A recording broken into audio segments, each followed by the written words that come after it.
Well, thank you very much, everyone. Peter, Nazanin, family, Mother MacKay, colleagues, Member of Parliament Scott Armstrong, thanks for joining us. I've heard Senator McInnes was here. There he is, Senator. Good to see you.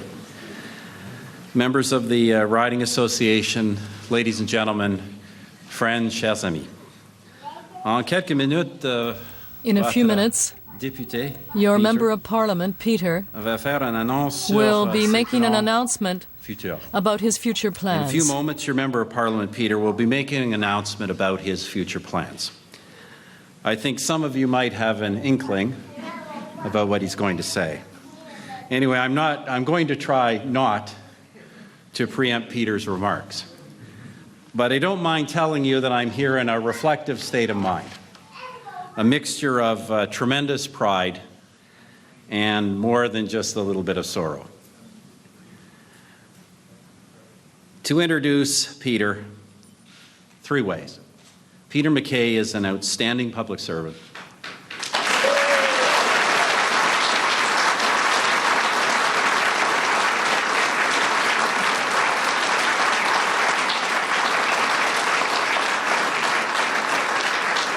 Peter MacKay is a great person.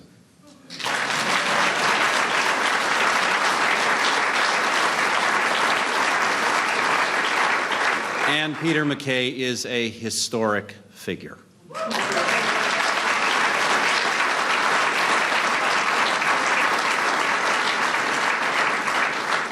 Now, I just want to talk for a few moments about each one of those 3 things. You know about the outstanding public servant.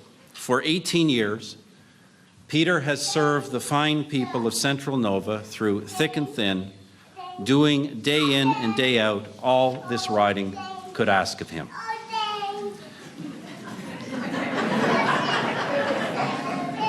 And he's had his hands full. For part of that period, he was Minister of the Atlantic Canada Opportunities Agency.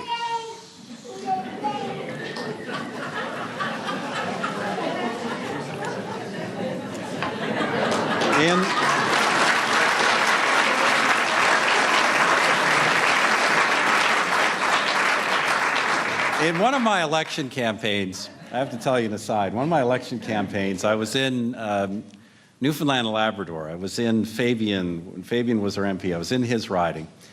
And during my speech, there was a cute little girl, about 5 or 6 years old, who came up and did this and said that and was going all over, and I eventually had to give up doing my speech entirely.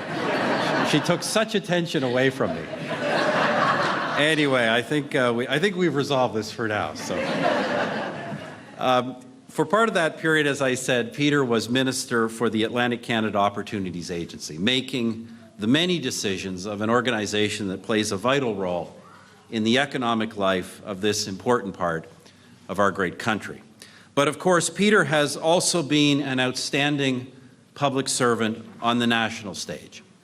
Indeed, over the past 9.5 years, he has held some of the most important executive positions in the Government of Canada, successively. Minister of Foreign Affairs, Minister of National Defence, Minister of Justice, and Attorney General. And he has been critical to shaping transformations in each of these areas. In foreign affairs, he led a reorientation of policy to boldly reassert Canada's interests and to project Canada's values, to take clear, sometimes tough, principled stands, to stand shoulder to shoulder with our friends, and to stand up to those who threaten them and us. At National Defence, Peter MacKay was the 2nd longest serving minister in Canadian history.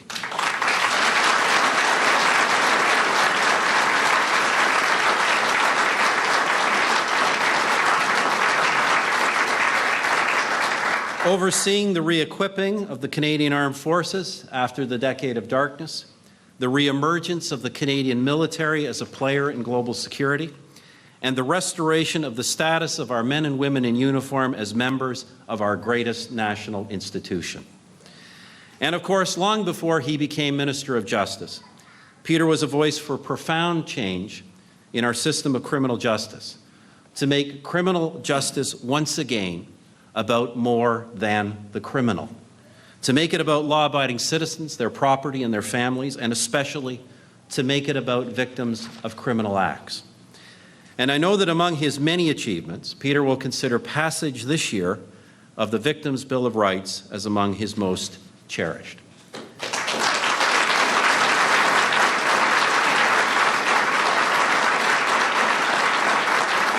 And that leads me to Peter MacKay, the person, a great person.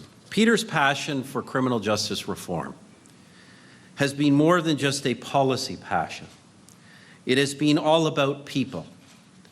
I have seen it up close. Peter has long been involved in and close to those who have sought criminal justice reform because he cares deeply about the police officers and law enforcement officials who get so little thanks but keep us secure, because he cares about the families who seek only safe streets and communities, and most of all because he cares and has been close to those who have been crime's worst victims and those working hard to see them better treated. As I said, I've seen this up close many times, just as I have seen many times how much Peter is liked and admired by those who have worked with him, especially by his colleagues, his parliamentary colleagues. They may from time to time disagree with him, maybe even occasionally get mad at him, but they also know Peter cares about them and does his best for them, a team guy in the deepest sense of the term. One of Peter's passions for people has been his long involvement, probably not realized by most, in the organization Big Brothers Big Sisters. Now, that's not the Peter MacKay I first heard about in Ottawa. When I first met Peter, and I suspect he doesn't even remember that meeting, I was out of Parliament, for good I thought, and he had been elected for the first time not long before. Anyway, I met the young Peter MacKay, sexiest male MP, and all that.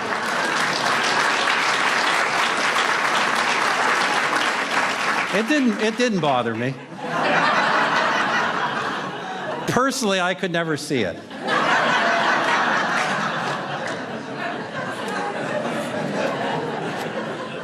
Anyway, Peter can confirm this. Now, this is much later. Peter can, when we became colleagues, Peter can confirm this. We talked about it more than once in my office. And I always told him, a good bachelor life is no match for a good married life, and no match for a good family life. I told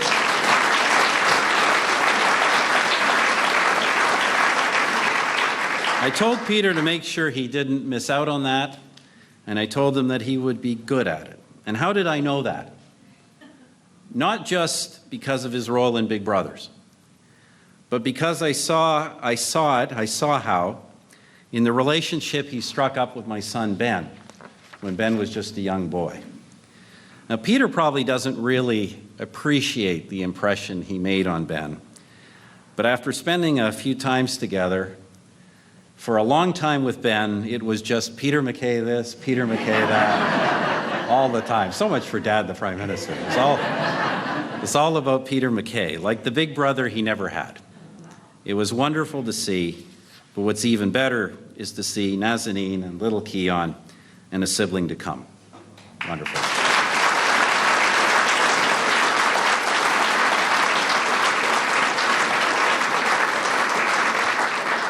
Wonderful to see, even though I knew down deep that it would lead to tonight, when, no matter how much you enjoy being part of this great ride we are on, the time comes when you want to get off, even though, because this ride never actually stops, getting off is never easy. But friends, when that time comes, Peter MacKay will be seen for what he is, a historic figure. For my friends, chers amis, when we created the new Progressive Conservative Party of Canada 12 years ago, there were two signatures on that agreement, mine and that of Peter. That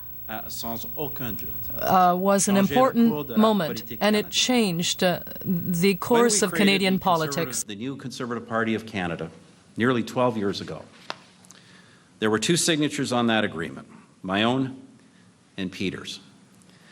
That moment in October 2003 changed without a shadow of a doubt the course of Canadian politics. It took a sense of destiny, it took a spirit of humility, and it took a willingness to compromise. These were difficult decisions, truthfully, for reasons I won't revisit, more difficult on Peter's side of the ledger than on mine, but difficult for both of us. Certain policies, certain structures that seemed so important then had to be set aside. And frankly, they really don't seem so important now anyway, because we all know how different the future turned out. Who remembers Paul Martin's 250-seat majority government? Considered a foregone conclusion in September 2003. So as a good Atlantic Canadian, as two guys descended from good Atlantic Canadians, we had to be able to read the waters, to see that a tide was running which, taken at the flood, leads on to fortune, to success, and that if we missed it, to pursue Shakespeare's famous statement, the voyage of all of our lives, the lives of all Canada's Conservatives, would have been bound in shallows and miseries. Peter recognized that moment, and because he did, hundreds of thousands of Canadians were united from coast to coast to coast, and were able to elect 3 times a strong, stable, national, and eventually majority Conservative government. And it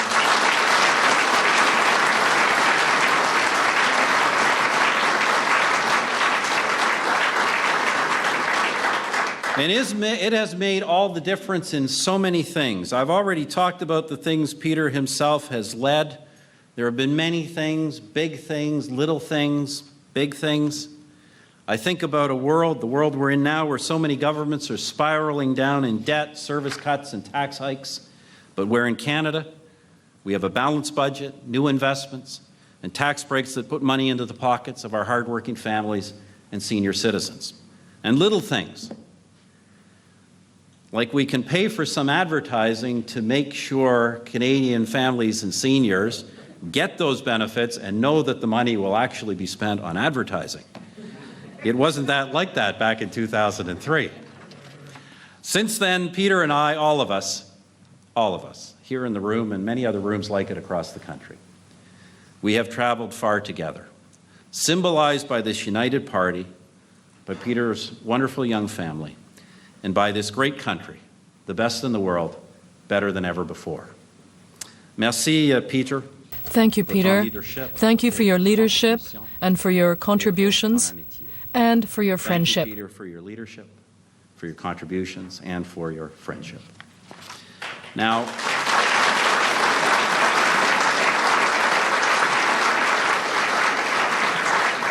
I got to leave Peter some things to say. So, chers amis, dear friends, please join me in welcoming to the podium Nova Scotia's most distinguished son, one of Canada's great Conservatives, your Member of Parliament, Peter MacKay.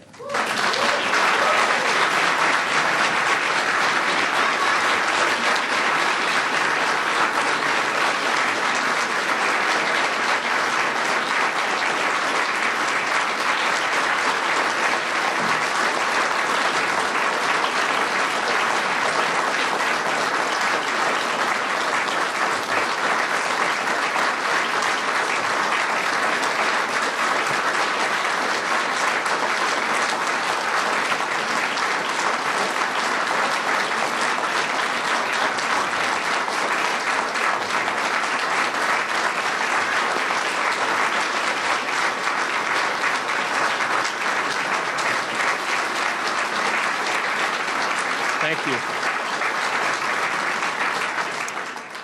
Prime Minister, welcome back to Nova Scotia, and welcome back to Central Nova.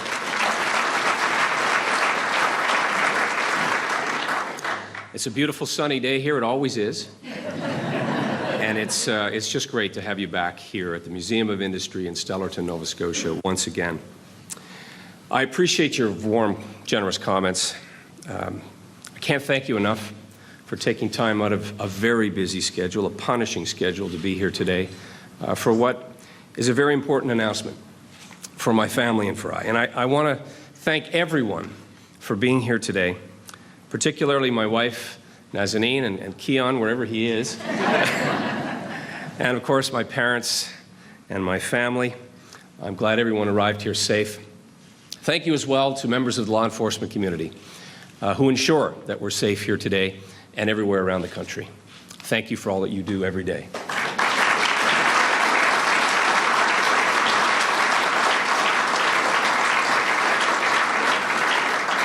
Monsieur le Premier Ministre, merci pour vos Prime Minister, paroles thank you very sincères much et for your sincere and kind words.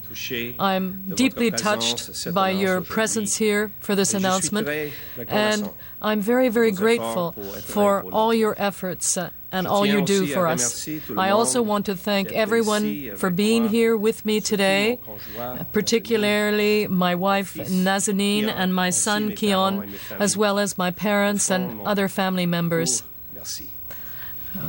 Thank you very much. My friend Scott Armstrong, Member of Parliament now and in the future for Cumberland, Colchester, Muscatatuck Valley.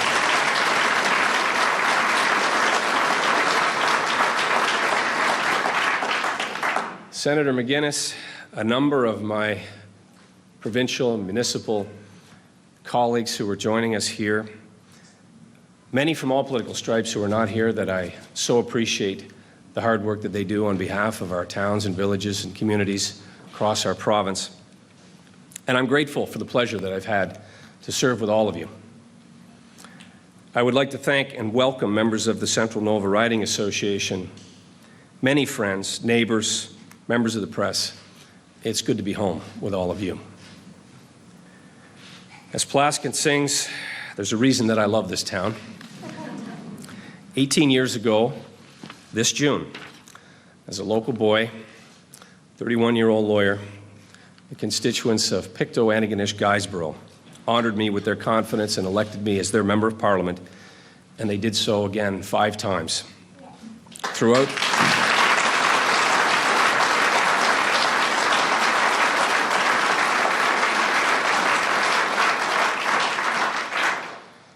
those 6 campaigns, the riding boundaries and the brochures changed several times, as did the name, but not the hard work, the commitment, and the loyalty of supporters, many in this room, too many to name. I'm humbled by the privilege of serving my community through elected office, and I hope that my record will show that I worked hard to deliver, and I did my best for the people of this riding and all of Nova Scotia, and indeed my country.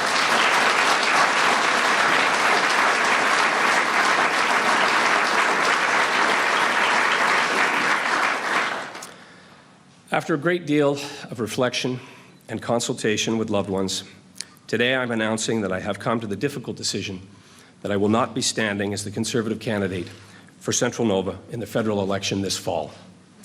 For entirely personal reasons, the time has come for me to step back from public life and concentrate on my young and growing family.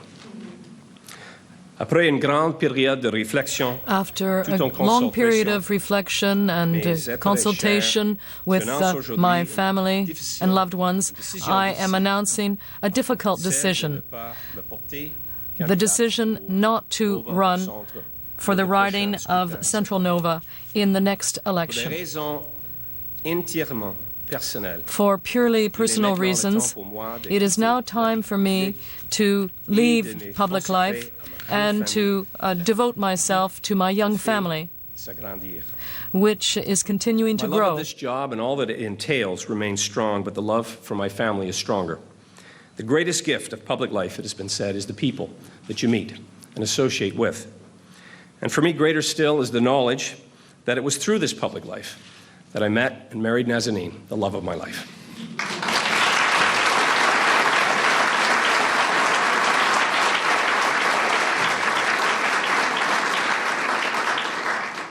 She has been unreservedly supportive of me and my daily work and set aside much of her work, her compassionate work, her important, impactful work. In fact, she would be a great politician.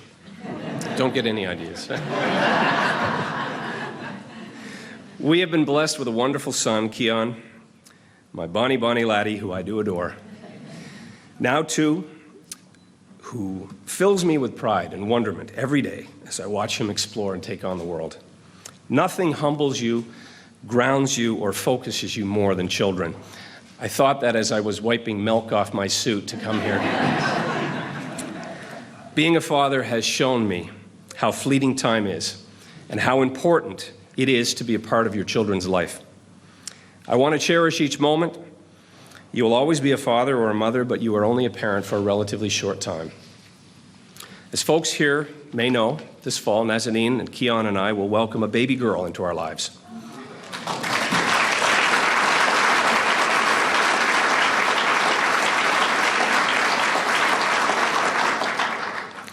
I'm not going to reference here a walk in the snow because you literally could have done that, it seems, a few days ago.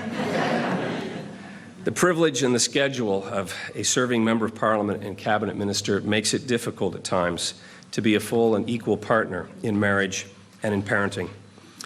And I admire tremendously working people everywhere who perform this vital and Herculean task. Keon has traveled with us so often now that we received his Air Miles application in the mail the other day. But as we played soccer and air hockey this afternoon, it dawned on me that this was the right decision and the right time. I've spoken with the Prime Minister and President of the Central Nova Riding Association, Rob Wolf, to inform them of my decision and the reasons that I've shared with you today. I intend to fulfill my mandate as a Member of Parliament for Central Nova, and I'm grateful to the Prime Minister that he has requested that I remain his Minister of Justice and Attorney General until Election Day, and I have accepted that.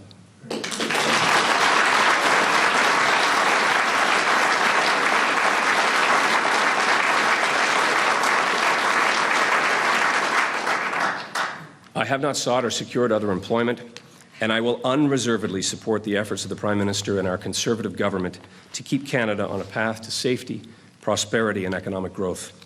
I fully intend to work with the Prime Minister and my Conservative colleagues, including Scott, to ensure that we are successful in the coming days. And it's great to see Adam here as well, and I know we have a number of other candidates who may have joined us. I also want to thank the Prime Minister as leader of our party for his confidence and support of me over the past 12 years. I thank him for his steady leadership of our great country, his undeniable work ethic, his vision and his commitment for the betterment of Canadians. Stephen Harper is now the second longest Conservative Prime Minister to serve our country since John A. Macdonald.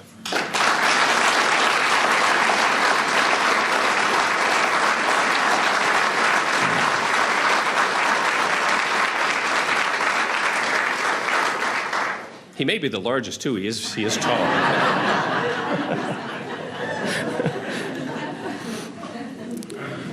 Prime Minister, you continue to make positive change in the lives of Canadians. And on a personal note, I must thank you. I must thank you and Lorene and your two children, Ben and Rachel, for your warm friendship to Nazanin and my family. Keon will not remember, but we will remind him that he celebrated his first and his second birthday at 24 Sussex.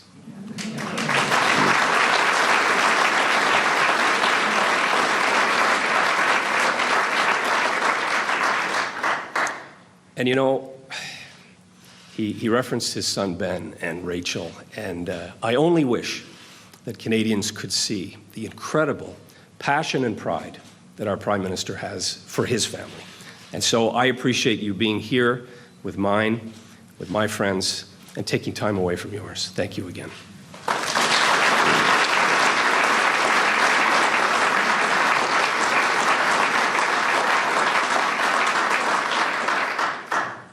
When we shook hands in Ottawa, October 15th, 2003, and formally united Canadian Conservatives, we restored competitive democracy, and it put us on a path to government. Since 2006, the Prime Minister has bestowed on me the privilege of serving in his cabinet as Foreign Affairs Minister, Minister of Atlantic Canada's Opportunities Agency, Minister responsible for the Atlantic Gateway, and Minister of Defence, and currently Minister of Justice and Attorney General for Canada. This last post has brought me full circle to where I stand today. It returned me to the law, which started out in Pictou County, where then, as now, I hoped to make a difference. I've had the additional honor to represent Nova Scotia as regional minister, and at various times, Prince Edward Island and Newfoundland and Labrador in the federal cabinet. I've also had the privilege and sometimes jarring experience of chairing the Cabinet Committee on Foreign Affairs and Security over the last 9 years. As someone who was born just minutes from here and attended a one-room school in Lorne, the experience over the last 18 years has given me an incredible opportunity to see the world. From Afghanistan to the Canadian Arctic, from Halifax to Haiti. And it has enabled me to grow in many more ways than I ever imagined growing up in Nova Scotia. As part of life's rich pageant for a small-town boy like me, this has been more than I ever imagined. And from here, I can assure you that I will always put my full effort into our Conservative government's promises to Canadians. While you always wish you could have done more, advancing another project, another program, or a person, I'm pleased that through these several portfolios and with the help of many officials and many dedicated public servants, I feel we have been able to make a difference in the lives of many. Massive infrastructure investments, increased federal transfers, transformative projects for our province, like the National Shipbuilding Procurement Strategy. The offshore Crown Share, settled in Nova Scotia's favor. The Lower Churchill Falls project, historic for not only Canada but for North America. New ferries, our wellness centre. And as in a previous Conservative government for Atlantic Canada, the fixed link. The building where we gather here today was the result of Conservative government investment. Conservative governments past and present have been good for Atlantic Canada and will remain good for Atlantic Canada.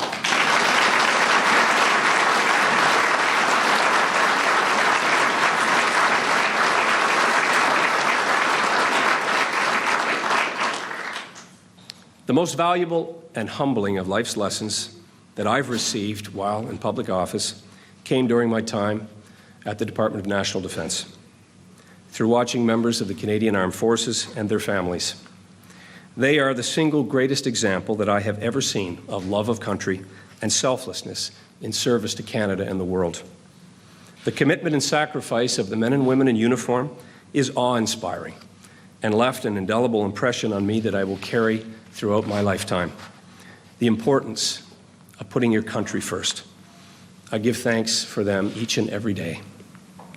I would add that I have been enormously grateful for the talented and patriotic public servants across all departments who contribute greatly to the strength and success of Canada.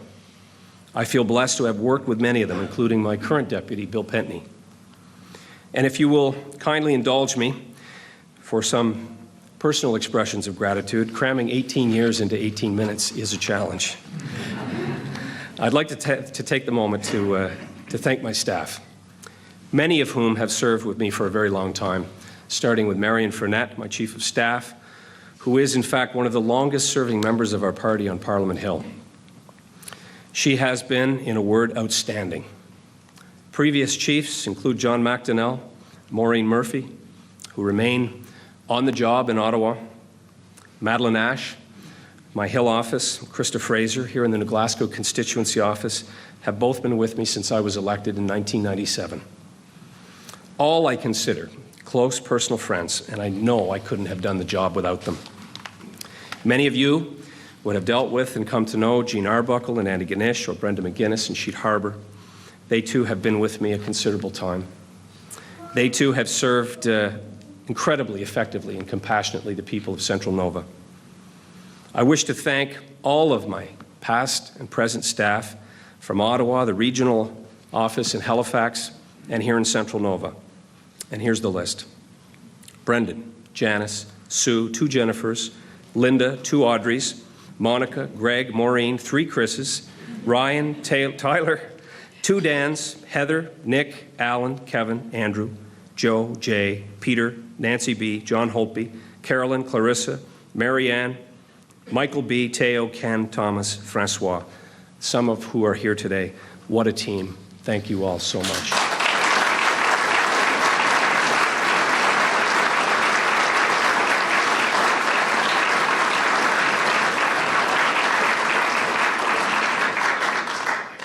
I just noticed Doug Stallard at the back of the room. Doug, wonderful to see you here. Also, Judy and Anne. And here's continuity, Prime Minister. They have been exceptionally loyal to our family, having served both in my father's office and then in mine. And so I thank them as well for their public service and dedication.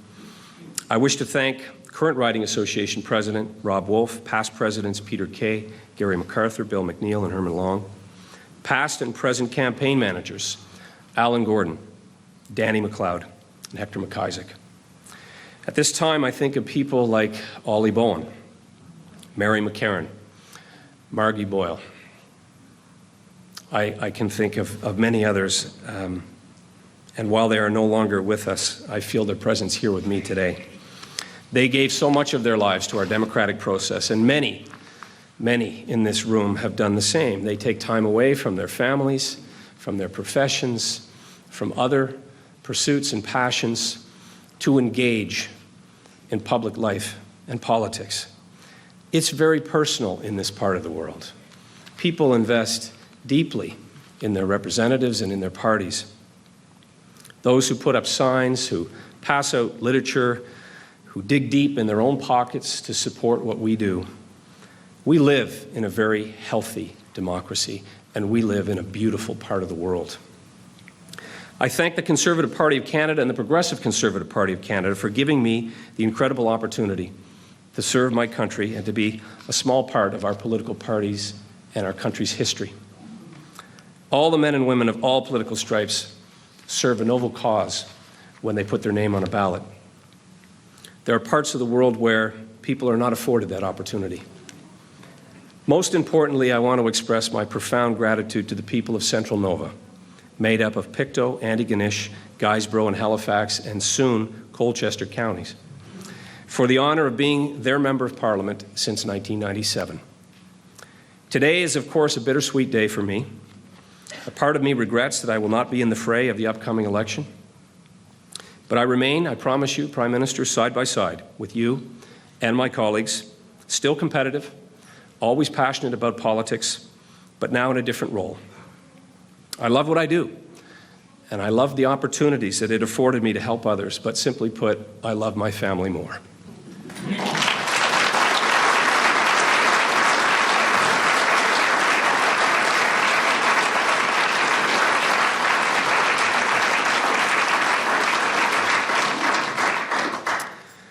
From the time I left law school and I came home to Pictou County, I did legal aid work, I worked as a Crown attorney, and then as a Member of Parliament. I have spent over half my life in public service, and I feel it is now time to focus on my family, spend time in the private sector, which will hopefully provide me with a better balance and opportunities to contribute in other ways.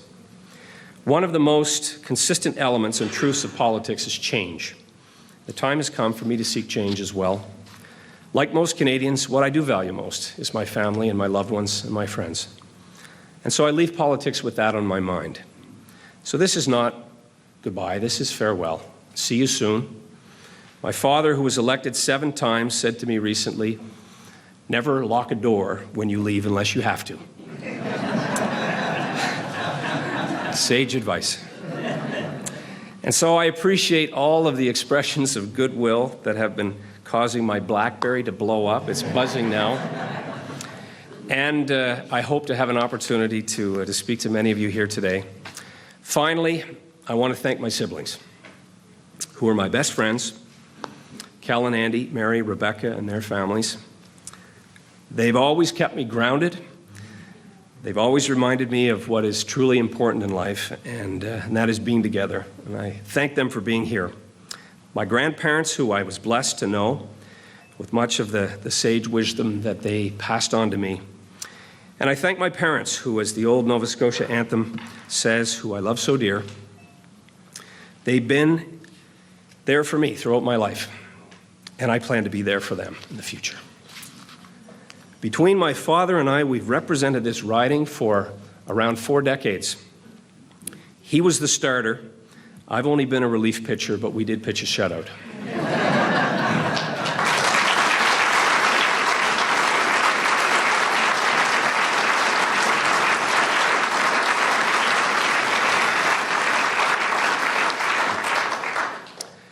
Thank you, Pop. My mother has been a guiding light and my mooring. And I thank her for all of life's lessons and her never-ending compassion. Mom, you're the best. I love you.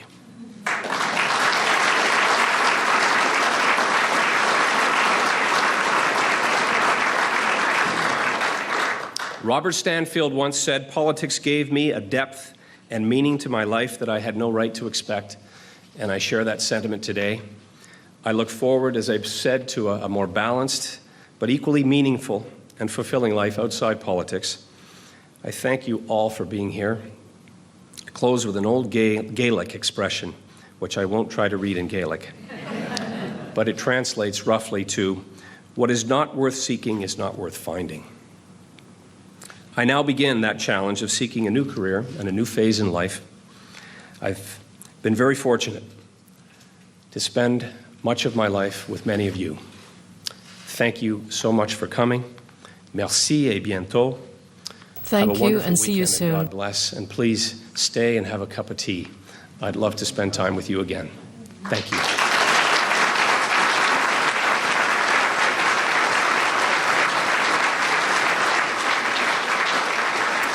And that is Justice Minister Peter MacKay.